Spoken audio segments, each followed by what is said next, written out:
नमस्कार। श्रीमद् भगवद गीता का दूसरा अध्याय है गीता का सार। आइए सुनते हैं। संजय ने कहा, करुणा से व्याप्त शोक युक्त अश्रुपूरित नेत्रों वाले अर्जुन को देखकर मधुसूदन कृष्ण ने ये शब्द कहे। कृष्ण ने कहा, हे अर्जुन, तुम्हारे मन में यह कलमश आया कैसे? यह उस मनुष्य के लिए तनिक भी अनुकूल नहीं है जो जीवन के मूल्य को जानता हो। इससे उच्च लोक की नहीं अपितु अपयश की प्राप्ति होती है। हे पृथापुत्र, इस हीन नपुंसकता को प्राप्त मत हो, यह तुम्हें शोभा नहीं देती। हे शत्रुओं के दमन करता, हृदय की क्षुद्र दुर्बलताओं को त्याग कर युद्ध के लिए खड़े हो।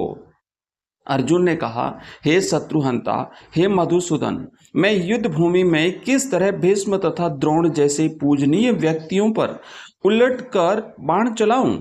ऐसे महापुरुषों को जो मेरे गुरु हैं, उन्हें मार कर जीने की अपेक्षा इस संसार में भीख मांग कर खाना अच्छा है। भले ही वे सांसारिक लाभ के इच्छुक हो, किंतु हैं तो गुरुजन ही। यदि उनका वध होता है तो हमारे द्वारा भोग्य प्रत्येक वस्तु उनके रक्त से सनी होगी। हम यह भी नहीं जानते कि हमारे लिए क्या श्रेष्ठ है, उनको जीतना या उनके द्वारा जीते जाना।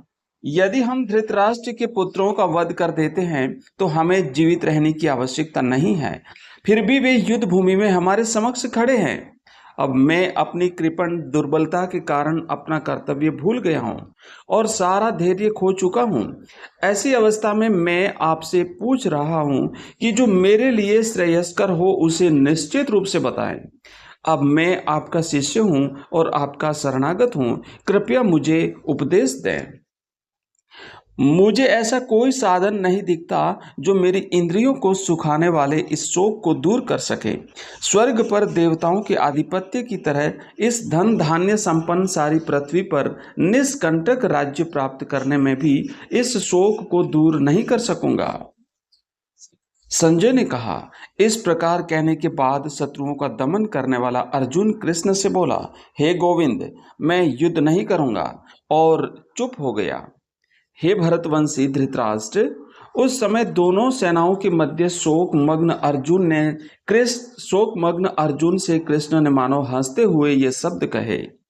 श्री भगवान ने कहा, तुम पांडित्य पूर्ण वचन कहते हुए उनके लिए शोक कर रहे हो जो शोक करने योग्य नहीं है।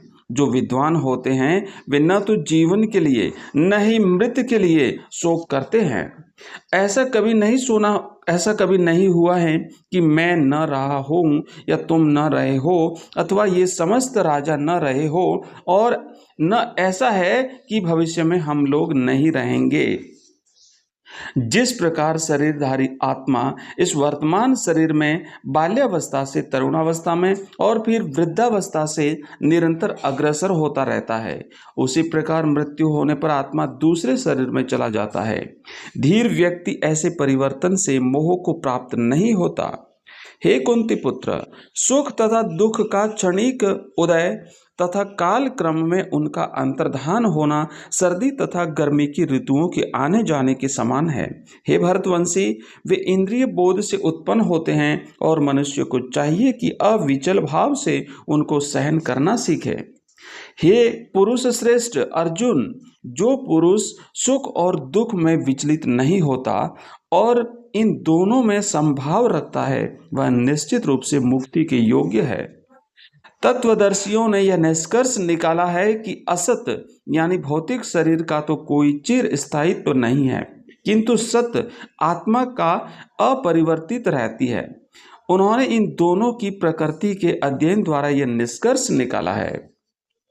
जो सारे शरीर में व्याप्त है उसे ही तुम अविनाशी समझो। उस अव्यय आत्मा को नष्ट करने में कोई भी समर्थ नहीं है। अविनाशी, अप्रमेय तथा शाश्वत जीव के भौतिक शरीर का अंत अवश्यंभावी है। अतः हे भरतवंशी, युद्ध करो। जो इस जीवात्मा को मारने वाला समझता है तथा जो उसे मरा हुआ समझता है, वे दोनों ही अज्ञानी हैं, क्योंकि आत्मा न तो मारता है और न मारा जाता है। आत्मा के लिए किसी भी काल में न तो जन्म है न मृत्यु।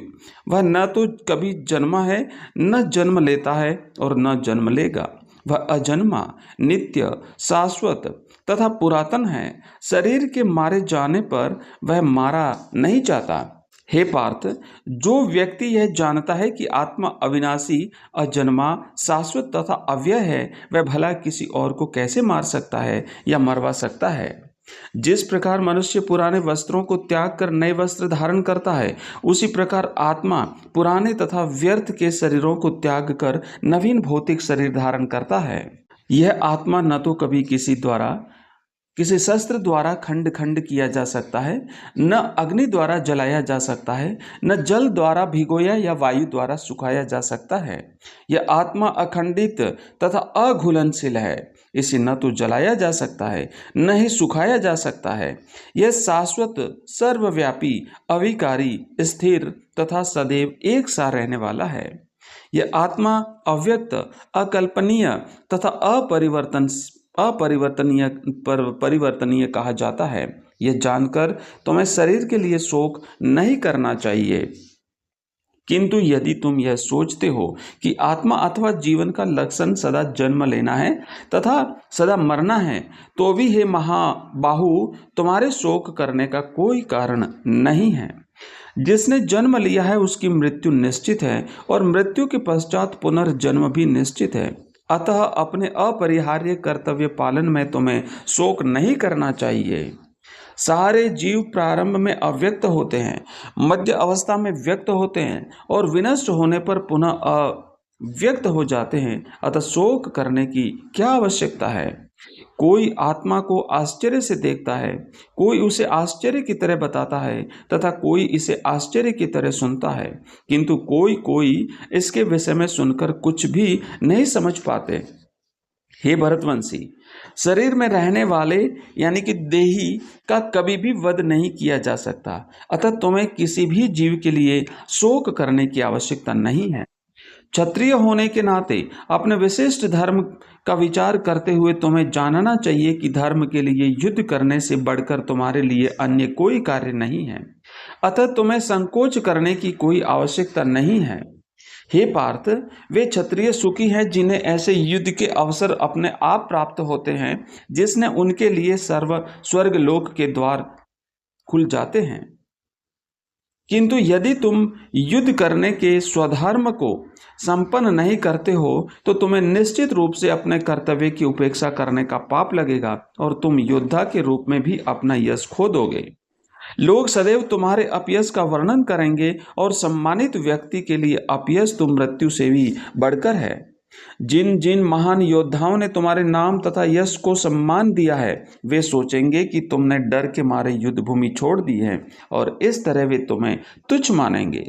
तुम्हारे शत्रु अनेक प्रकार के कटु शब्दों से तुम्हारा वर्णन करेंगे और तुम्हारे सामर्थ्य का उपहास करेंगे। तुम्हारे लिए इससे दुखदाई और क्या हो सकता है। हे कुंती पुत्र, तुम यदि युद्ध में मारे जाओगे तो स्वर्ग प्राप्त करोगे, या यदि तुम जीत जाओगे तो पृथ्वी के साम्राज्य का भोग करोगे। अतः दृढ़ संकल्प करके खड़े हो और युद्ध करो। तुम सुख या दुख, हानि या लाभ, विजय या पराजय का भाव किए बिना युद्ध के लिए युद्ध करो। ऐसा करने पर तुम्हें कोई पाप नहीं लगेगा। यहाँ मैंने वैश्लेषिक अध्ययन सांख्य द्वारा इस ज्ञान का वर्णन किया है। अब निष्काम भाव से कर्म करना बता रहा है, उसे सुनो। हे पृथापुत्र, तुम यदि ऐसे ज्ञान से कर्म करोगे तो तुम कर्मों के बंधन से अपने को मुक्त कर सकते हो। इस प्रयास में न तो हानि होती है, न ही ह्रास, अपितु इस पथ पर की गई अल्प प्रगति भी महान भय से रक्षा कर सकती है। जो इस मार्ग पर चलते हैं वे प्रयोजन में दृढ़ रहते हैं और उनका लक्ष्य भी एक होता है। हे कुंती नंदन, जो दृढ़ प्रतिज्ञ नहीं है, उनकी बुद्धि अनेक शाखाओं में विभक्त रहती है। अल्पज्ञानी मनुष्य वेदों के उन अलंकारिक शब्दों के प्रति अत्यधिक आसक्त रहते हैं जो स्वर्ग की प्राप्ति, अच्छे जन्म, शक्ति इत्यादि के लिए विविध सकाम कर्म करने की संस्तुति करते हैं। इंद्रिय तृप्ति और ऐश्वर्यमय जीवन की अभिलाषा के कारण वे कहते हैं कि इससे बढ़कर और कुछ नहीं है। जो लोग इंद्रिय भोग तथा भौतिक ऐश्वर्य के प्रति अत्यधिक आसक्त होने से ऐसी वस्तुओं से मोहग्रस्त हो जाते हैं, उनके मनों में भगवान के प्रति भक्ति का दृढ़ निश्चय नहीं होता। वेदों में मुख्यतः प्रकृति के तीनों गुणों का वर्णन हुआ है।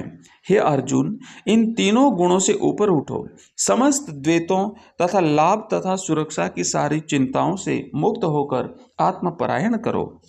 एक छोटे से कूप का सारा कार्य एक विशाल जलाशय से तुरंत पूरा हो जाता है। इसी प्रकार वेदों के आंतरिक तात्पर्य जानने वाले को उनके सारे प्रयोजन सिद्ध हो जाते हैं।